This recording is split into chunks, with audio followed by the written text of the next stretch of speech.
Okay, so today, well, good morning, divas and dudes, for our ones at home. Hey. Today, we are going to be discussing fueling for performance. So to enhance our overall performance, recovery, and ultimately thrive when it comes to training, building lean muscle mass, but also giving our body what it needs so that we can continue to do that. Today, we're going to be going through a recap of what we talked about last visit, why we need to exercise, the benefits of exercise, the types of exercise, as well as exercise nutrition, pre, during, and post, and even, no, guys, I thought I found like a way. All right. And the consequences of underfueling. All right, so getting into what we talked about last time, energy balance, how we can manipulate our intake and our expenditure. Oh, girl. Well, we have it on here anyway. Hey, yeah, there we go. We got it. Okay, perfect. So everyone has their own goals for their own body. And we can manipulate what we want for our body by simply adjusting intake and expenditure. And we also know that there are 5 macronutrients. Can someone list them off for me, please? Let's remind ourselves. Beautiful. Amazing. Fiber. I heard that literally. Water. And then there was one last one I didn't hear. Amazing. And we know that each of these macronutrients provide very specific, irreplaceable roles in the diet, which is why it's important that we give room and we make room for all of those 5 macronutrients in our diet. We then also talked about total daily energy expenditure, and this is where I got the gasp in the room. I know, literally like that. And we talked about the 4 factors that contribute to total daily energy expenditure. Does anyone remember what BMR stands for? Think bare minimum. Metabolic rate.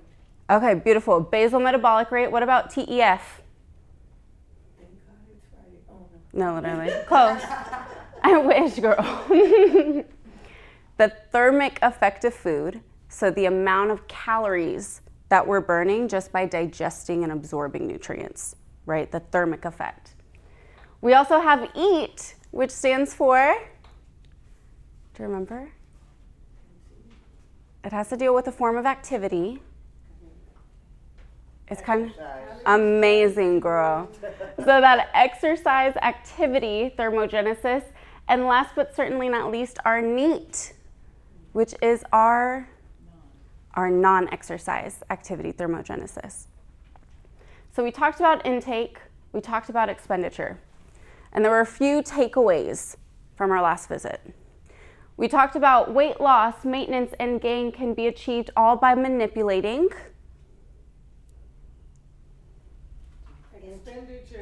expenditure and amazing.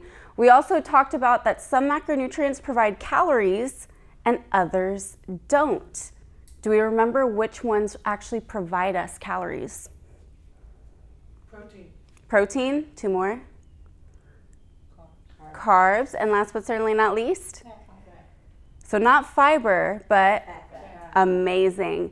So our fiber and our water, those are considered energy yielding or non-energy yielding?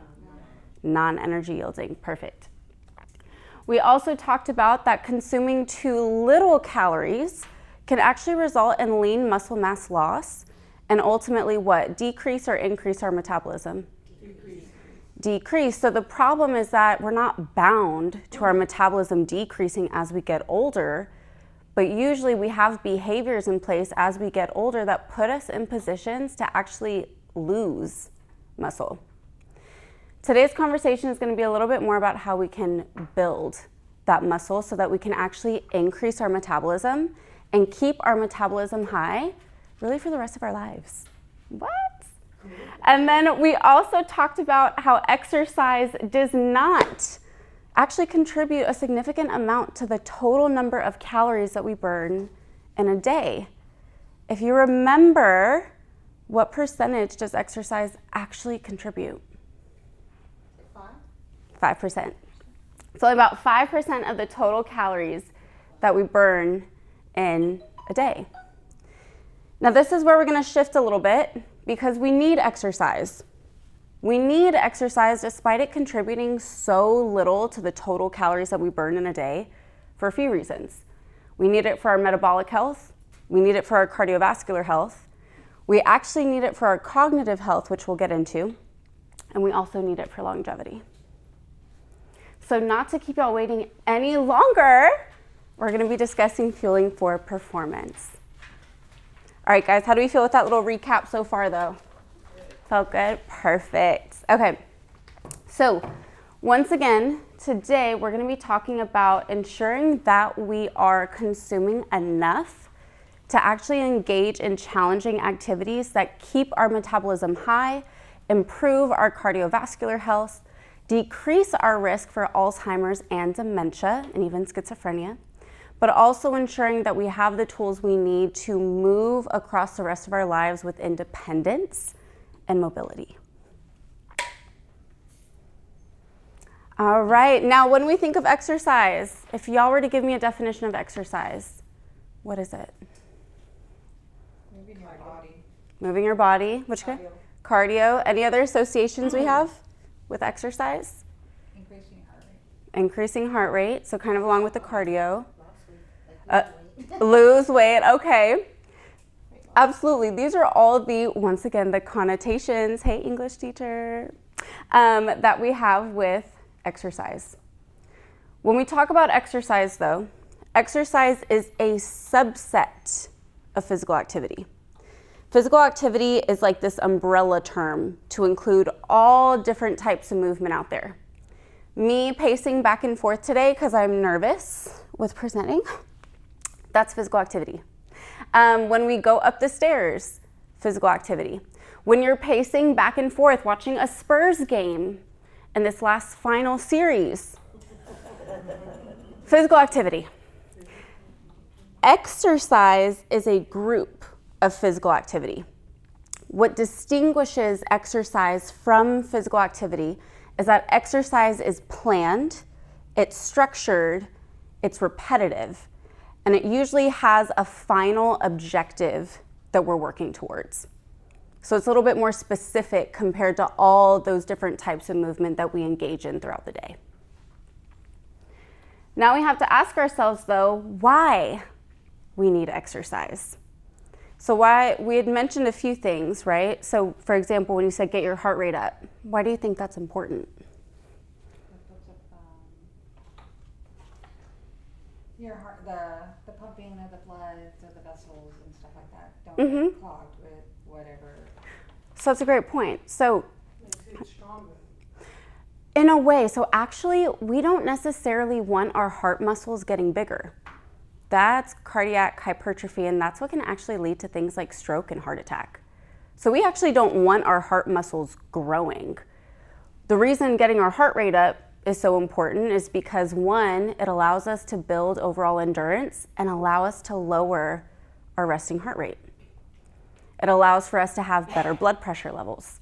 It allows for more adequate blood flow and reduce our risk of aneurysm, stroke, heart attack. So that's what we're going to be focusing in on, the why we're doing something. And there's quite a few benefits of exercise. One, we can actually increase our bone density.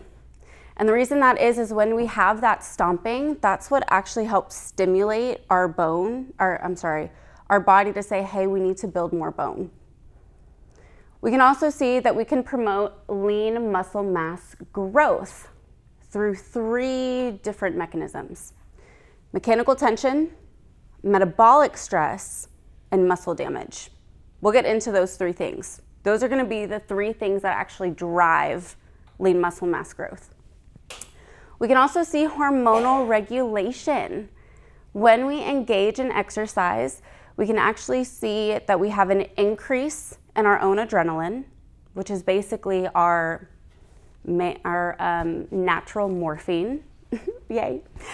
We can also see an increase in serotonin, which is going to be our mood stabilizing hormone. We can also see that serotonin is important for sleep quality as well, because there's a relationship between serotonin and even melatonin. We can also see that it can help with our dopamine, so our reward center. That gives us that happy feeling. Almost like when you get, like for me, when I have donuts and I'm like, donuts! Or when I see like my Amazon delivery, I'm like, Amazon! So that's that little dopamine hit that we get. We can also see that exercise reduces our risk for neurodegenerative diseases. How? Oh my gosh, that's a great question. So with exercise, when we engage in that more intense exercise, it actually stimulates an enzyme in the brain to eat away at the plaque that can develop around our neurons. That plaque formation around our neurons is characteristic of Alzheimer's. So through exercise, we can increase the productivity of that enzyme, so we're eating away at the plaque. We can also see that exercise can actually promote the synthesis of new neurons. So now we can actually grow our brain throughout the process as well. And last but certainly not least, it reduces our risk for chronic disease. It can help us regulate our blood sugar, which we know is characteristic of type 2 diabetes and prediabetes. We can see improved blood pressure, which of course with high blood pressure, we can see more inflammation. We can see the increased risk for cardiovascular disease. And we can also see improved cholesterol management through two primary theories. How do we feel with this so far? Good. Yeah? Okay. How are we thinking about the benefits of exercise? There's a lot of benefits. And all of these are not related to losing weight. So that's what I want us to distinguish between. The goal of exercise, yes, exercise can help individuals lose weight, but because it actually contributes so little to the amount of calories that we burn in a day, it's not useful. But we need exercise because we now know that it's important for our metabolic health, our longevity, our emotional health, our mental health, and even our overall metabolism. Now we're going, ew, why did it beat me to the punch? Okay, now we're gonna get into the 4 different types of exercise. There are 4 different types, and we're gonna start off with cardiovascular exercise. So that's that aerobic activity. This is any kind of exercise where we're going to be increasing our heart rate. We also have resistance or strength training, flexibility, and then balance. Getting into our first form of exercise, cardiovascular training. Once again, this is any activity that raises your heart rate and breathing. And over time, this is going to strengthen your heart and lungs by making them more apt to easily deliver oxygen and nutrients to your brain, to your muscles, and to your organs. Now, when we talk about anything that raises your heart rate, we're not talking about, oh my gosh, I sat up from my chair and my blood pressure went up. I wish. No. Or, oh, I walked to my fridge because there was a snack. I wish, but no. This is the type of elevation in our heart rate where we can either keep up a conversational pace while we're exercising. So for example, when people are dancing and able to keep up a conversation, or when we're engaging in an activity where we can breathe, but we're taking a few deep breaths in between our words. This is also the type of effort where it's like, okay, I'm doing a form of cardio and you're talking to me and I can respond, but I don't feel like it because I'm focusing in on my work. And last, that type of effort where it's like, don't look at me, don't talk to me, don't touch me because I feel like I'm about to pass out. I know, right? So those are all going to be the cues of types of exercise where we can notice that we're training that heart a little bit more. The reason cardiovascular training is so important is because we can see that death rates among men and women have been found to be inversely related to cardiorespiratory fitness. Even in the presence of other predictors of cardiovascular mortality, to include smoking, hypertension, and hyperlipidemia. Meaning that with all of these cofactors present, mortality rates are inversely related with their cardiorespiratory fitness. Meaning that as your cardiovascular health increases, your mortality rate actually decreases. And that's why cardio can be so important. Now, this is where cardiovascular training can significantly reduce chronic disease, but also death. We can see improvements in our VO2 max. We can also see that with cardio, there's this association that when we engage in cardio over time, it can actually increase in the size of our good cholesterol. And so there's research coming out asking, or hypotheses, to say, okay, is it actually, what's more influential, the amount of good cholesterol we have or the size of the cholesterol that we have, and managing our cholesterol and overall metabolic health? We can also see that we can reduce our risk for atherosclerosis. We can enhance vasodilation, so our vasculature's ability to dilate. And we can also see that we can see an increase in what's known as nitric oxide production. Nitric oxide is a chemical that allows our vasculature to dilate. So we can see improvements in blood pressure. We can see that we're not getting as fatigued in our exercise because we're able to last longer, all from cardio.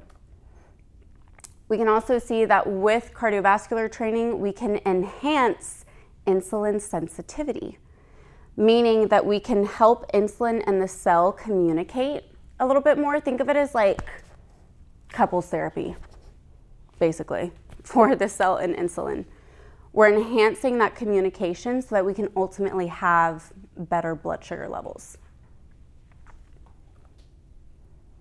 Now to get into our second form of exercise, we have resistance training. And resistance training can look different for everyone. In general, resistance training is where we have this intentional form of exercise that is meant to increase our muscular strength and endurance by exercising a muscle against an external force. That's where resistance and strength training comes in. We're working our muscle against that external force, which can look different for everyone. This could be free weights. So when we have our kettlebells, our barbells, or our dumbbells, this external force can be weight machines. It can be resistance bands. It can even be body weight. But this is where we're isolating or working a muscle against that external force. That's where we get resistance training. Any questions so far? How are we feeling with this information? Good. Yeah? Okay, perfect. Now this is where, of all the different forms of exercise, resistance training is the most effective in increasing lean muscle mass compared to all the other forms of exercise. This is what allows us to maintain our metabolism. So like I mentioned, there have been studies to show that individuals who engage in strength training can actually keep their metabolism elevated even past the age of 60 years old. I've had clients before that through fueling themselves appropriately through exercising, they'll be in their 50s and their metabolism actually increases just from engaging in exercise and proper nutrition. So as we get older, we are not bound to our metabolism dropping. So when individuals say, or they make comments of like, you know, oh, like it's just because you're young. Or, oh, it's just because you're older. That's not necessarily true. It's because there's underlying behaviors that are possibly putting us in that position. We can also see that we have enhanced blood sugar control, cholesterol management, bone regeneration as well. So those are some of the benefits of strength training. This is where we're going to get into our last two, flexibility and balance. Now, flexibility is going to be the ability to move a muscle or a joint through its full range of motion. Balance is going to be the ability to retain like a certain level of stability while you're still or in motion. The reason flexibility and balance can be so important is because we can move more freely while reducing our risk of falls. That's why flexibility and balance are so important. Now, when we get into the different types of exercise, how we can execute that. Cardio, for example, can look like dancing. So it can look like Zumba, salsa classes. It can look like something more traditional where you're on the treadmill or a Stairmaster. It can be jump rope. It could be hopscotch. It can be anything that's increasing that heart rate, from going on an actual bike to being on a stationary bike. Strength training and resistance training is going to look a little bit more, once again, we're moving that muscle against an external force, whether it's free weights, whether it's weighted machines, resistance bands, or even body weight. Flexibility is going to be a little bit more related to things like yoga and Pilates. Balance is going to be really great and can be executed through things like Tai Chi. All of these different forms of exercise are important for overall well-being, which is why we must ask ourselves, is one better than the other? What do you think? I think combination. There you go, combination. What was that? We need them all. And the reason we can't say that one is better than other is because all forms of exercise can actually help with lean muscle mass growth through mechanical tension, muscle damage, and metabolic stress. So mechanical tension is that stretching that you can get against your muscle. Have y'all ever felt that? Where it's like you almost feel like your muscle is stretching? Okay, that right there is mechanical tension. And we can usually execute that when we lift heavier loads, right? So if I'm lifting a 50-pound dumbbell or like a 50-pound suitcase, and you feel that tension across your muscles, that's mechanical tension. Muscle damage is where we get like these little micro traumas. I like to think of them as like little paper cuts in the muscle. What those little paper cuts do is they induce this inflammatory response that's like, hey, come heal me. And that's where we can go ahead and see lean muscle mass growth. Muscle damage is responsible for soreness. So when we feel sore, that's a result of muscle damage. So that little bit of soreness can actually be really beneficial because that shows us, okay, I worked my muscle in a way that it hasn't been worked before. Too little soreness or no soreness at all can actually indicate of, okay, I worked my muscle, but it may have been adapted to that load. It's used to it, which is great. We need that. But do you think that's going to be as beneficial for muscle growth? No. And then, of course, we have metabolic stress. And this is what can be felt as like that burning sensation. Have y'all ever felt that? Where your muscles are burning? Okay. That's metabolic stress. And that burning sensation is a result of all these little metabolites that are in the cell. We are having this accumulation, this high concentration of metabolites, which is that burning. The thing is, though, is our body loves to dilute things. So if something's concentrated, it's going to rush fluid into that space. And so that's where we can see this cell expanding. And that's where we get what's known as the pump. So have y'all ever felt after an exercise where things are like looking good in all the right areas?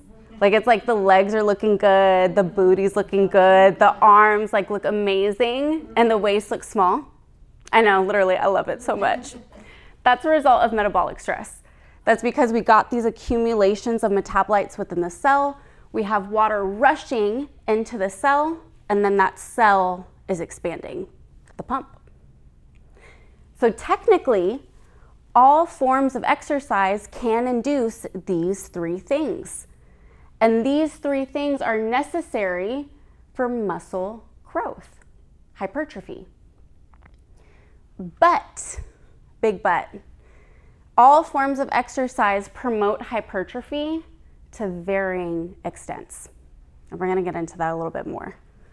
But ladies, right now, it is 9:05, which means we've been sitting for over 30 minutes. You see, y'all already know.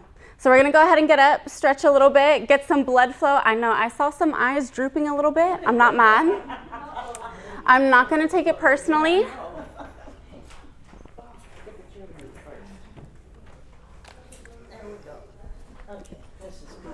Oh, see, look at, blood flow, ladies.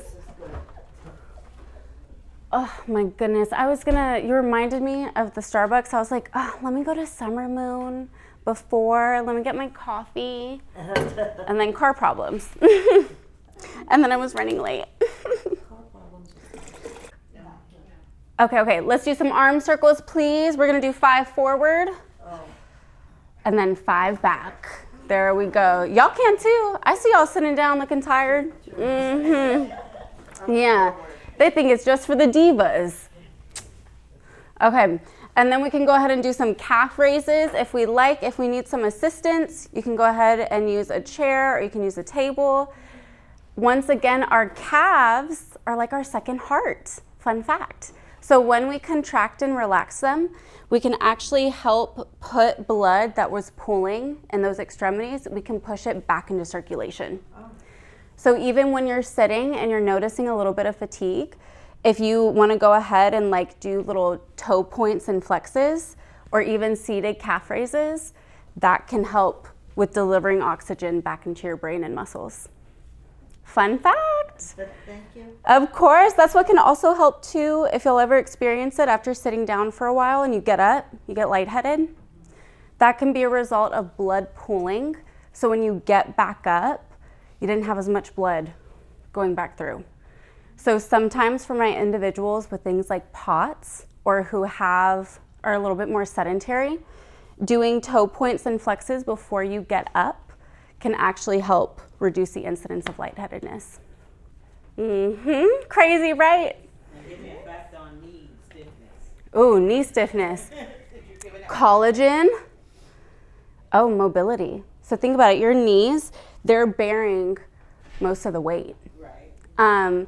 What can happen too is that if we're not consuming enough protein, if we're not consuming enough carbohydrates and protein and not implementing strength training, we can have less muscle to kind of like support ourselves. So for example, some individuals, they get lower back pain because they may not have strong enough glutes. They may get lower back pain because they're shifting forward because they don't have enough core strength to support them. So it depends on where the knee problems are coming from, because sometimes what we're experiencing, that direct symptom, is just a side effect of the main culprit. So that's where exercise nutrition can be so important. Fun fact. Yeah. All right, guys. I know, right? When I learned that, I was like, wow, I need to do better. I know, literally. Okay. And let me try and get this do not disturb thing off my phone. Like I said, guys, I know I'm supposed to be like Gen Z and like tech savvy. What's that? Okay, yeah, that's what I was doing. Okay, keep going. No. I'm not the best Gen Zer at all. I don't claim them, in my opinion. Okay, so once again, we get into that all forms of exercise. Can we remind me of the different forms of exercise, the different types? There's 4. resistance, cardiovascular. That was heavy on the cardio. Balance and Flexibility. perfect. So all, theoretically, all forms of those exercise can induce mechanical tension, muscle damage, and metabolic stress, which in turn promote lean muscle mass growth. But the reason it's to varying extents is because, once again, we have adaptation. So I'm going to skip this real quick. Well, actually, no, we have time. So mechanical tension, metabolic stress, muscle damage, all induce an inflammatory response. Now, when we think inflammation, do we think that's good? Usually, no. Usually when we think about inflammation, we think chronic disease, we think mutations, we think, what was it? Pain. Exactly. The reason this inflammatory response is a little bit different is because it's acute enough to basically tell the body, hey, come send all the nutrients, send all your builders so that I can remodel this muscle and I can grow this muscle. So the reason exercise is so important is because it induces just a little bit, a healthy amount of inflammation for muscle growth.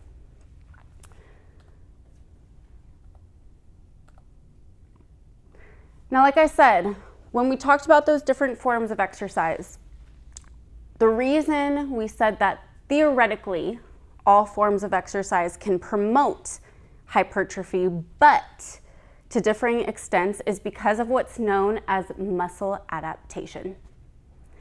So our body is really good at adapting, and we need it to adapt. Muscle adaptation is what protects the body against injury, and it's what protects the body against tears. So we need it. However, if we're not moving past that adaptation, this is where we can experience plateaus. So once again, when we're moving our muscles against, a better way to phrase it is if we're engaging in exercise and we're challenging our body is going to respond to that with an inflammatory response. It'll say, hey, come heal me because my individual just engaged in an unknown activity and I need to protect it so we can grow the muscle. The reason it's also doing that, though, is because when we do that same exercise to the same intensity, our body's not going to, be affected as much because now it's protected. That's where we can experience plateaus. So have y'all ever experienced, like, when you do, even though you're exercising, when it's to the same intensity, over time, it becomes easier? So for example, let's say you were to go on a walk, a 1 mile walk. And let's say I have a bunch of hills. This is the first time you've ever done it. Let's say, I know, right? Let's say you do that walk every day though, for the next 12 weeks. What would have been more challenging, day 1 or at the end of week 12? Day 1, you're gonna feel the most sore, you're gonna feel the most fatigued, you're gonna feel the most burning. After those 12 weeks though, your body has adapted to that exercise to where now it's your new normal. You're not challenging anything. And this is why we need what's known as progressive overload. Have any of us heard of that term? Progressive overload. I know, guys, the only reason I know this stuff is because, like, my sister. Honestly, I'm not taught this in school. So progressive overload is where we are progressively pushing our body to a new limit. We're pushing past a little bit of that adaptation to once again induce mechanical tension, metabolic stress, and muscle damage. Now, the reason we're doing it in a progressive way is because if all of a sudden you go in doing an intensity that your body isn't adapted to, do you think your body's going to respond well to that? No, it's not adapted to it. So we need that muscle adaptation to protect our body, but if we're wanting to continue to increase and put ourselves in a position for more lean muscle mass, we need to push past that muscle adaptation a little bit more. Which is why, too, When we aren't pushing past that muscle adaptation, this is where we can get maintenance. So what people say like, oh, like I'm at a plateau. I'm not losing as much weight. Or like my exercises aren't hard anymore. We can see stalled growth. So even though we're exercising, we're not seeing the benefits that we initially were. Or we can even see muscle atrophy to where now the muscle is starting to actually break down. That's why that progressive overload is so important, where we're in a progressive, moderate way, pushing past that muscle adaptation. So we can push past maintenance, we can push past stalled growth, and we can reduce the risk of muscle loss. Now, once again, before we get into this part, that's why out of all the different forms of exercise, when we talk about pushing past maintenance, implementing progressive overload, of the 4 different forms of exercise, cardio, resistance, flexibility, and balance, which one do you think is going to be the easiest to implement progressive overload? So we have, I heard cardiovascular, I heard resistance. What's the general consensus? What do we think? Oh my gosh, not this being like a jury. More cardio. Okay, we think more cardio. Okay, I'm gonna go with resistance training. And the reason that is because with cardio, there's only so many ways that y'all can actually intensify. Because yeah, I could tell you, okay, I want you to go on a mile walk every day. But over time, that 1 mile is gonna be nothing. So then I tell you 2 miles, and then 2 miles becomes nothing. And then 3, and then 4, and then 5. And now we have to consider time. Like, I don't know about y'all, but I don't have necessarily the time to be walking 5 miles every day. Oh my gosh.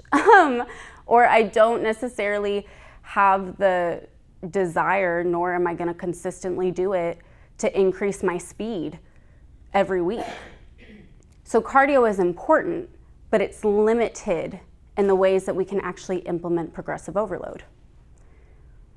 The reason resistance training can be so important is because, once again, you have more areas in which you can implement progressive overload. You can increase the weight. So instead of doing a bicep curl with 10 pounds, okay, now I can do 12 and a half. Now I can do 15. And girl, they make pounds up over 100 pounds. So you have so many ways just to increase the weight. But sometimes increasing the weight isn't appropriate. Because let's say, for example, I'm saying, okay, I'm gonna do 15-pound dumbbells, but now my back is arching in. Does that sound appropriate to increase weight? No. So this is where I can manipulate sets. Okay, I'm doing 3 sets of 10 with 10-pound dumbbells, but now I'm gonna do 4 sets of 10. Or I can manipulate the reps. Instead of doing 3 sets of 10, I'm gonna go for 3 sets of 10 to 12. Or you can manipulate tempo. Instead of doing a bicep curl 1 second up, 1 second down, okay, I'm gonna do the bicep curl 1 second up, but I'm gonna lower it over the course of 3 seconds.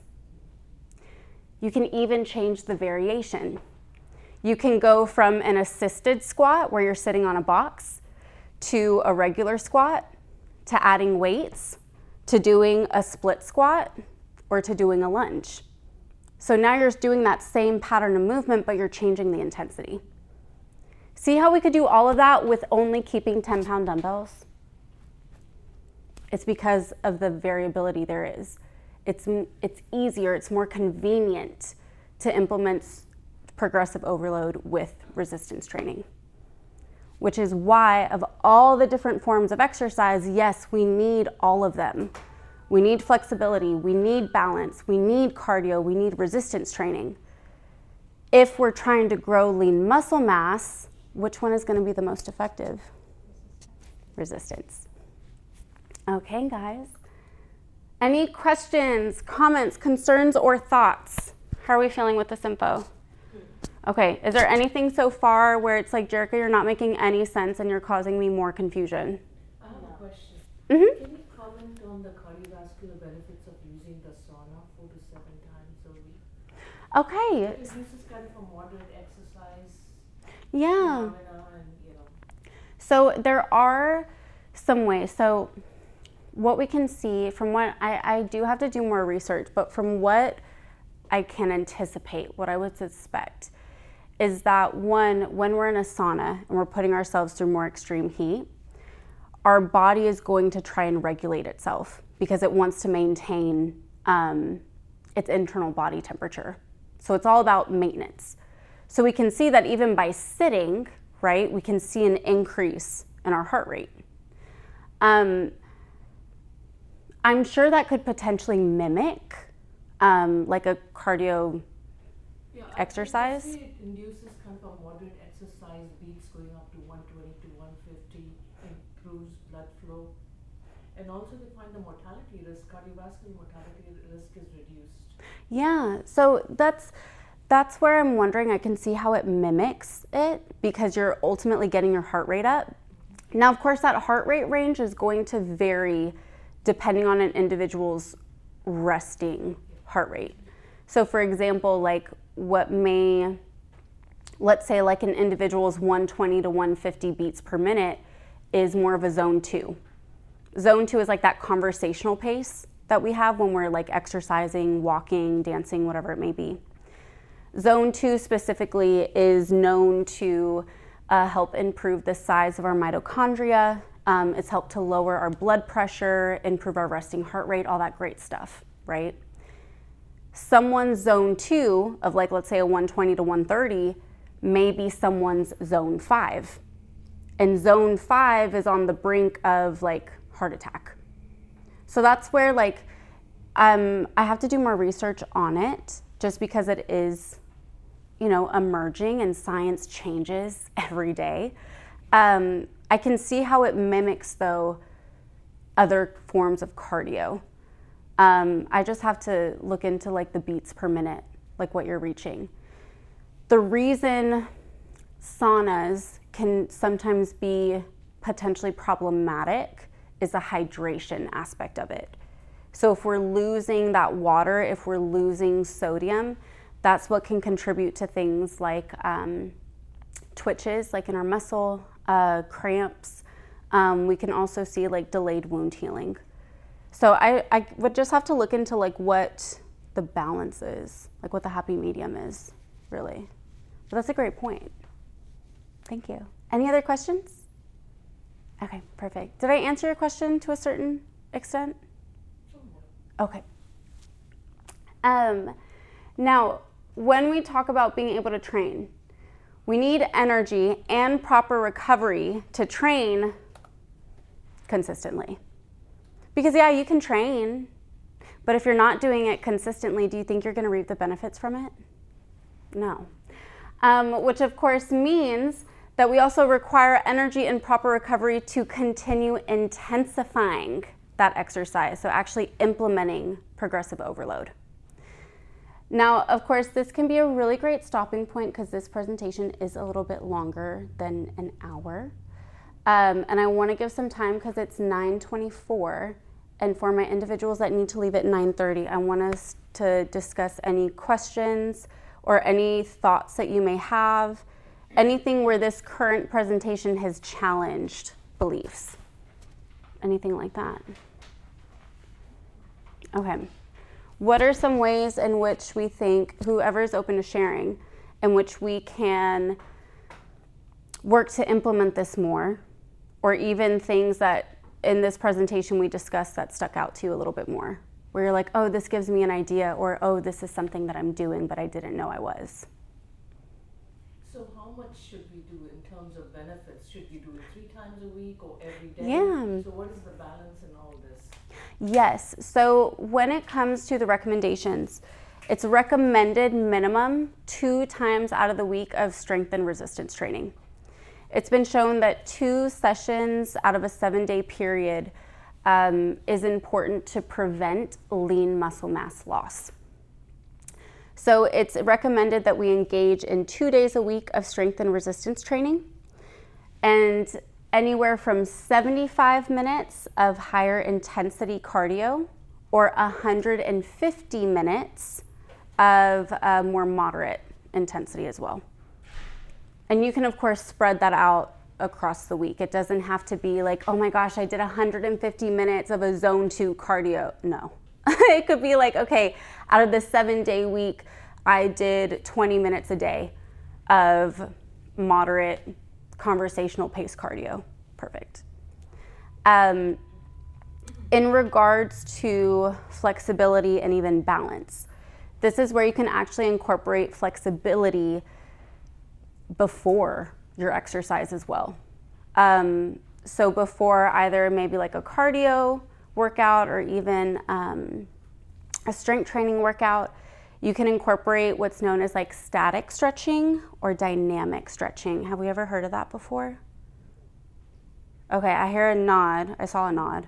So how would you describe it?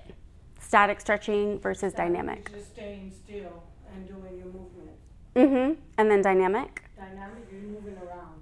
Okay, perfect. So static stretching, for example, would be like, okay, I'm reaching down and touching my toes and I'm holding the position. Whereas dynamic stretching is where we're kind of moving through it. So for example, a dynamic stretch could be, okay, I'm going down to my toes, but then I'm popping into a deep squat. And then of course, you're hearing my back pop. Ooh, Lord. Then of course we can do something like this. There's also like that felt good. Okay, sorry, my back pops like so much. So that would be an example of like a dynamic stretch. So you can incorporate these prior to your training session. When it comes to balance, this is where you can also incorporate balance, especially if you don't have the time to say like, okay, I'm going to do a balance specific workout. This is where you can also incorporate it during your lift or during the cardio session. So for example, when individuals are jump roping, going on one foot, that's balance. If I'm doing, for example, a lunge, right? I have to have balance so I don't fall, right? Even with squats or even doing like a chest press with dumbbells, you have to have some form of balance in order to actually do the work. So you can actually incorporate flexibility and balance into your training sessions, but you can also have a designated day where you're like, hey, I want to do yoga for the balance and the flexibility, or I want to do Pilates, or I want to do Tai Chi. You can incorporate them throughout the week. But the usual recommendation is 2 days a week of strength training with 150 minutes of moderate cardio or 75 minutes of higher intensity cardio. Did I answer your question? Okay, perfect. Any other questions or even ideas about what we talked about today? How do we feel with it? Alrighty, guys. Well, so once again, this is a great stopping point. If we're interested, we can always push the nutrition for performance to another session. But I really just wanted us to go through training today, like the different forms of exercise and kind of neglecting, this is where neglect is important, neglecting some of those ideas of like, I have to exercise to burn calories. Because now we're viewing it from a standpoint of, no, I want to exercise to improve my resting heart rate, to improve my blood pressure, to reduce my risk of Alzheimer's and dementia. This is why we exercise. Okay. And to all my people at home, thank you for watching. Till next time. At all. I don't claim them, in my opinion. Okay. So once again, we get into that all forms of exercise. Can we remind me of the different forms of exercise, the different types? There's 4. Resistance, cardiovascular. That was heavy on the cardio. Balance and perfect. So theoretically, all forms of those exercise can induce mechanical tension, muscle damage, and metabolic stress, which in turn promote lean muscle mass growth. But the reason it's to varying extents is because once again, we have adaptation. So I'm gonna skip this real quick. Well, actually, no, we have time.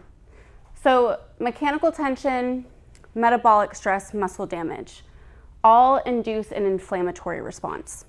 Now, when we think inflammation, do we think that's good? Usually, no. Usually when we think about inflammation, we think chronic disease, we think mutations, we think, what was it? Pain. Exactly.